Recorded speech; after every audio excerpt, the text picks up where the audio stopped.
Let's dive right in. We are about to embark on a journey that scales from a single piece of fruit falling to the ground all the way up to the massive, silent mechanics that hold our entire cosmos together. Gravity is a force we literally feel every single second of our lives, right? Yet it honestly remains one of the absolute most fascinating phenomena in all of physics. So it all really starts with this one simple observation. You know the famous story. Isaac Newton is watching an apple fall straight down from a tree. He realizes, okay, the earth is pulling it. But then he looks up and asks a truly world-changing question. If Earth's gravity can reach an apple on a tree, could it reach the moon? And if it is pulling the moon, why doesn't the moon just crash right into the earth, exactly like the apple? To figure that out, we've structured this explainer into 5 clear steps. We'll start with 1, the universal pull. Then 2, rules of the cosmos. Next, 3, Earth's gravity and you. Following that, 4, the physics of falling. And finally, 5, escaping gravity's grip. All right, jumping into section 1, the universal pull. As you probably already know, understanding centripetal force is absolutely crucial here. Picture this. You've got a stone tied to the end of a string, and you're spinning it around in a circle. As long as you hold that string, you're constantly pulling the stone toward the center, toward your hand. Let go, the stone flies off in a straight line. Well, in the grand cosmic dance, the Earth is pulling the moon, acting just like that string. The moon is moving sideways so insanely fast that as Earth pulls it down, the moon's path just naturally curves into a continuous orbit. Now, this brilliant realization didn't just happen overnight. Back in the 1590s, Galileo was experimenting with falling bodies. Then, by the 1600s, Johannes Kepler mathematically defined exactly how planets move. In 1687, Newton tied it all together with his universal law of gravitation. Fast forward to 1916, and Albert Einstein predicts gravitational waves, these tiny ripples in the fabric of space and time. They were incredibly weak, but they were actually detected a full century later by the highly sensitive LIGO instruments. And a fun fact here, Indian scientists played a really vital role in that whole discovery. Moving right along to section 2, rules of the cosmos. So before Newton even came along, there was Johannes Kepler. Kepler observed the planets and noticed they moved in very specific, predictable ways, which led to his 3 famous laws. First, planets don't move in perfect circles. They move in ovals, or ellipses, with the sun sitting off at one of the focal points. Second, a planet sweeps out equal areas of space in equal amounts of time. Basically, that just means planets move noticeably faster when they get closer to the sun. Third, there is a strict mathematical relationship between how far a planet is from the sun and how long it takes to complete one orbit. These laws were, quite literally, the exact mathematical proof Newton needed to build his own theories. Okay, whenever we study gravitation, we invariably run into 2 letters that constantly trip people up: big G and little g. Let's clear this up right now. Big G is the universal gravitational constant. This number never, ever changes. It's the fundamental constant of gravity across the entire universe, which was first measured by Henry Cavendish. Little g, on the other hand, is the acceleration due to gravity on a specific planet.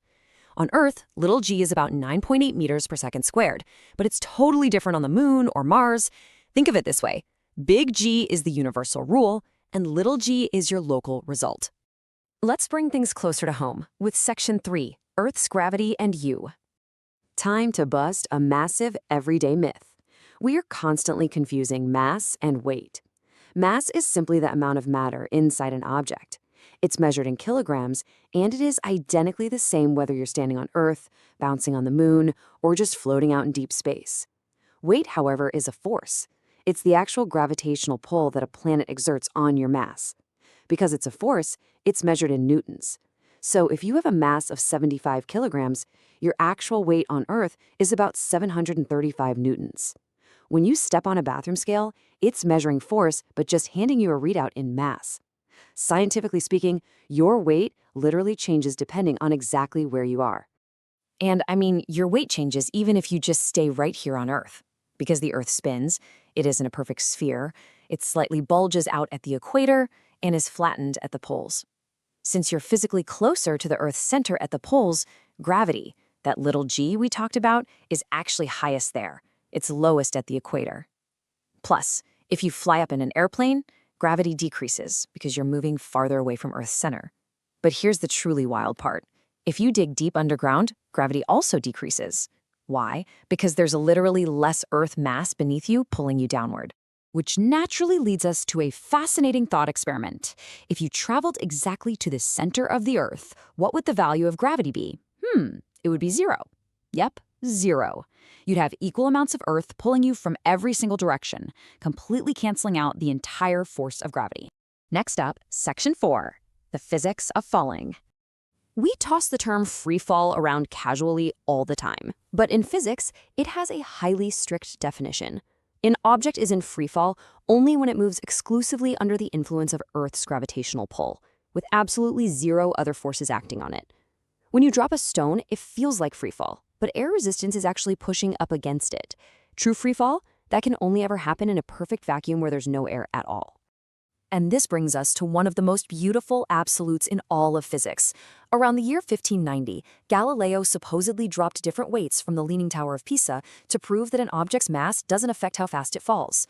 Now, air resistance obviously messes with light objects in the real world. However, if you suck out all the air and create a perfect vacuum, gravity accelerates all objects at the exact same rate. If you take a heavy iron ball and a single delicate feather and drop them together in a vacuum, they will hit the floor at the exact same millisecond. Finally, Section 5, escaping gravity's grip. So you throw a ball straight up, it eventually stops and comes back down, right? Throw it harder, it goes higher. Well, to get a spacecraft to leave Earth and never come back, you have to give it a massive amount of initial kinetic energy, enough to completely overcome Earth's negative gravitational potential energy. That specific, precise minimum speed is what we call the escape velocity. And for Earth, that number is staggering, 11.2 kilometers per second, not per hour, per second. A spacecraft has to achieve this incredible speed to permanently break free from Earth's invisible gravitational tether. If it goes even a tiny bit slower, it's eventually getting pulled right back down. To put that into perspective, let's compare it to the Moon. Because the Moon has significantly less mass than the Earth, its gravitational pull is way weaker. The escape velocity from the Moon is only 2.37 kilometers per second.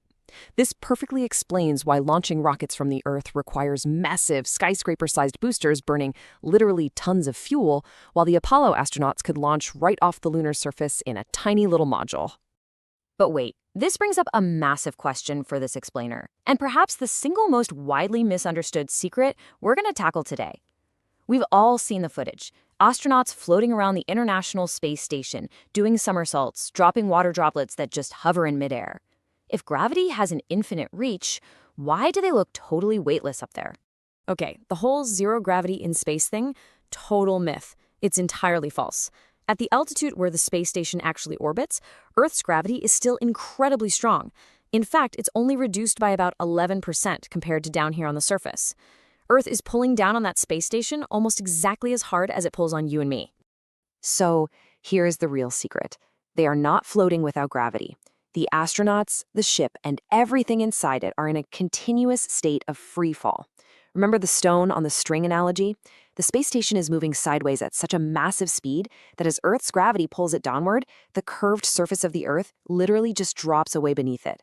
They are perpetually falling, but they're moving horizontally so fast that they just keep missing the Earth. And because the ship and the astronauts inside are falling at the exact same rate, they appear to float relative to each other.